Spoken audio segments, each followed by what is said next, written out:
Okay, so I'm going to explain to you our clinical case. And it is about Robert, which is an 8-year-old boy that just came back from a Boy Scout camp. So after 1 week of his arrival, he starts having like a sort of high temperature and also a runny nose. And his mom starts noticing that he has like red and watery eyes. So after that, Robert starts seeing that some kind of erupts start appearing over his face and neck, and eventually these erupts start appearing all over his body. And after that, he has a severe diarrhea.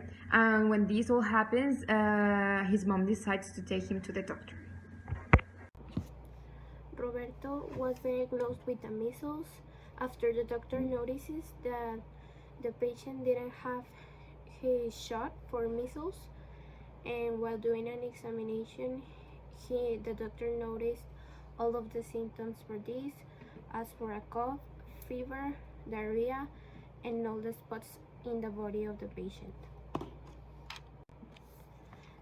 For treatment, Roberto was given Tylenol for the fevers, ibuprofen needed for headaches, bed rest to improve the immune system, a lot of fluids, and lastly a humidifier so he could ease the cough he had and the sore throat. The initial innate immune response is restricted due to the inhibition of interferon and allows us extensive virus replication and spread during a clinically silent latent period of 10 to 14 days. There is a generalized suppression of cellular immune responses that may contribute to increased susceptibility to other infections. How to prevent measles.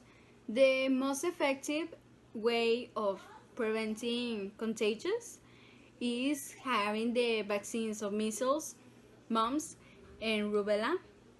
But you can prevent measles like avoiding contact with someone that already has measles for at least 4 days. Critical barriers and how they help eliminate pathogens. Okay, so here we have 3 critical barriers.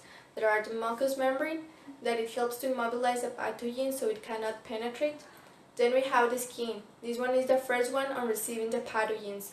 So if we are healthy, it is going to protect us. But if we have like a cut, the virus will be able to penetrate into our body. And finally, the third one is the pH. On this one, the acidity causes that the pathogen does not develop.